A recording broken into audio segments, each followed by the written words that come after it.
maka memang bisa-bisa antara agama dengan politik. Politik suatu urusan yang tidak punya hubungannya dengan agama, atau agama itu suatu urusan yang tidak punya hubungannya dengan kehidupan atau dengan politik.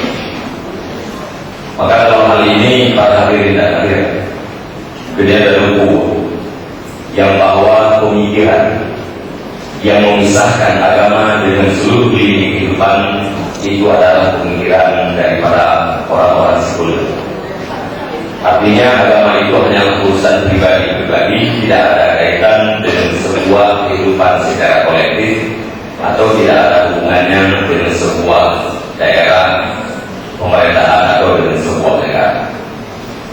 Contoh secara singkat tentang kedai kalian sebuah pengalaman, di mana pengalaman itu adalah merupakan pelajaran yang tertua atau guru yang tertua terhadap dia. Apa yang terjadi di Turki tempo dulu, dan boleh dikatakan Turki di masa Turki Utsmaniyah adalah satu negara yang sangat kuat, dan Bulan Aceh, kerajaan Aceh Darussalam awalnya berhubungan dengan Turki, dan kerajaan Bawatenen menjadi salah satu daripada singa di daratan Eropa. Tetapi bagaimana hasil daripada sebuah penjajahan daripada Inggris, ikulah sikap pemimpin yang merupakan bagian daripada Inggris atau pemerintah Inggris, yaitu Mustafa Kamal. Wahai Mustafa Kamal yang kaji kepemimpin di Turki, maka baliklah suasana di Turkinya lagi balik jauh, lagi balik urun malam.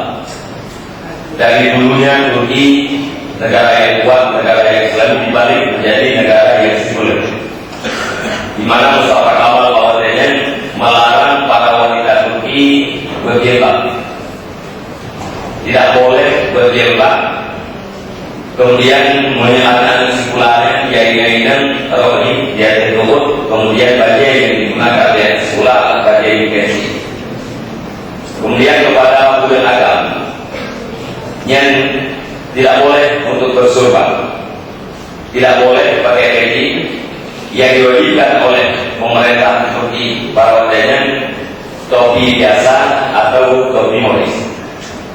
Di setiap acara pertemuan, di setiap acara pesta mesti ada minuman yang beralkohol atau minuman keras. Syair-syair dari dalam bahasa Arab tidak boleh terdengar di negara Turki, bahkan azan pun tidak boleh dilakukan dengan bahasa Arab. Mulai itu Sirdes Kurtuk 20 tapi Sirdes Kurtuk 50 di Turki itu tidak terdengar azan dengan bahasa Arab.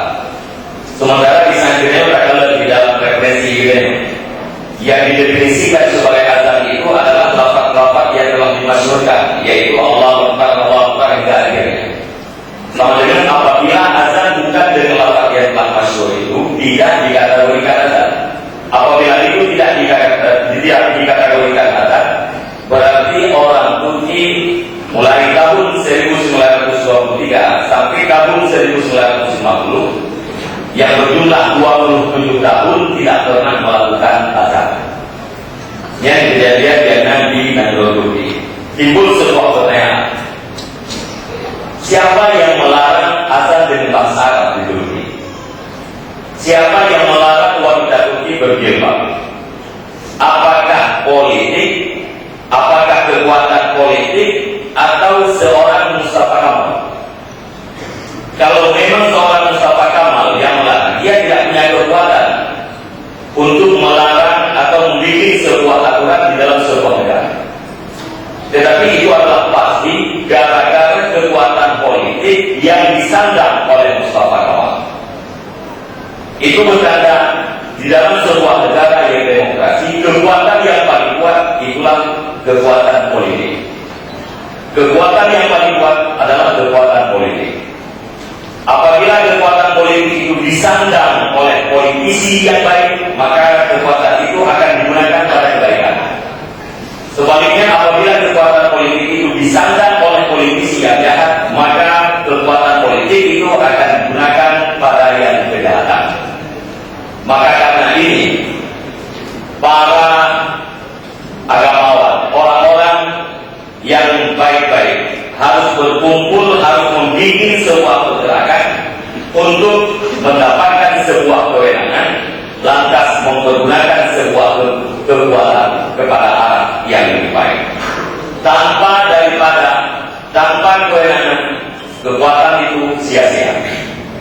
Tanpa kewenangan, kita tidak mampu untuk berbuat. Sebaik apapun kebaikan, apabila tidak kuat, akan tergiring dan tergulung oleh sebuah arus yang menjadi lawan daripada kebaikan itu sendiri.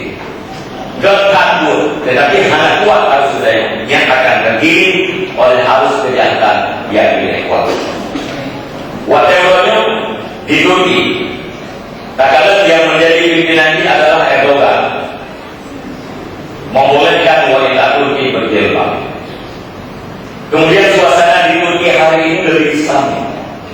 Turki hari ini sangat kuat.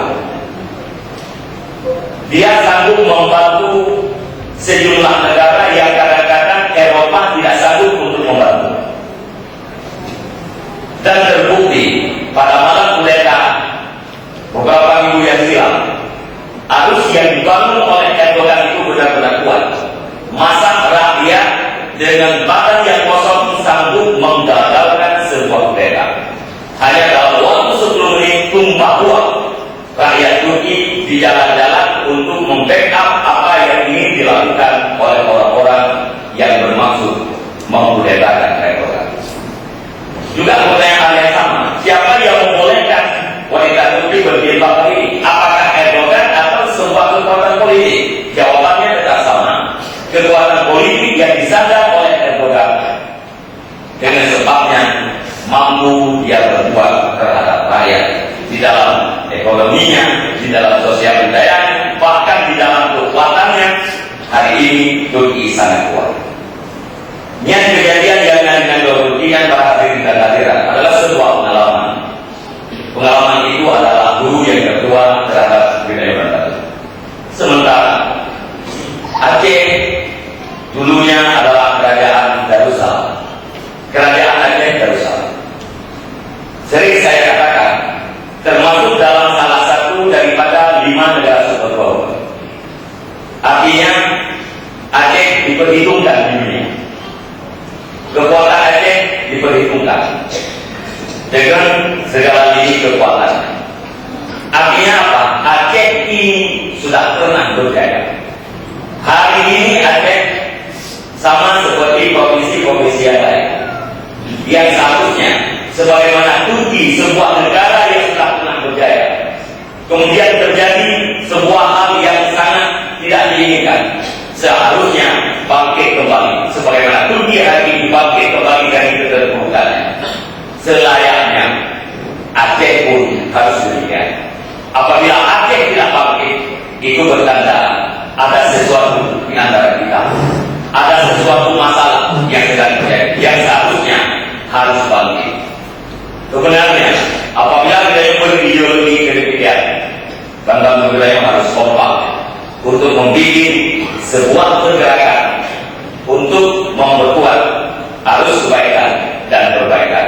Lewat pengalaman yang terjadi yang kita baca, itu bertanda antara politik dengan agama tidak bisa dipisahkan.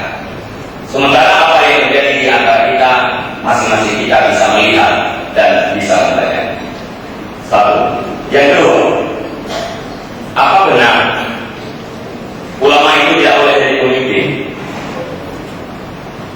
Apa benar seorang ulama itu hanya mengurus pesantren, mengurus masjid, atau yang berkaitan dengan agama, atau tidak perlu mengurus kehidupan masyarakat di dalam segala lininya? Kalau itu pertanyaan yang timbul, kalau dari agamawan kita bertanya, adakah ayat dalam Al-Quran, adakah hadis yang melarang para ulama itu jadi pemimpin? Kalau ada satu ayat dalam Al-Quran yang mengatakan ulama itu tidak boleh jadi pemimpin, tunjukkan, mari kita dialog, kita duduk akan membahas. Kalau ada satu hadis yang melarang para ulama itu jadi pemimpin, begitu juga kita akan lihat. Tapi secara logikanya tidak ada. Tidak ada ayat, tidak ada hadis yang melarang ulama itu jadi pemimpin. Logikanya begini.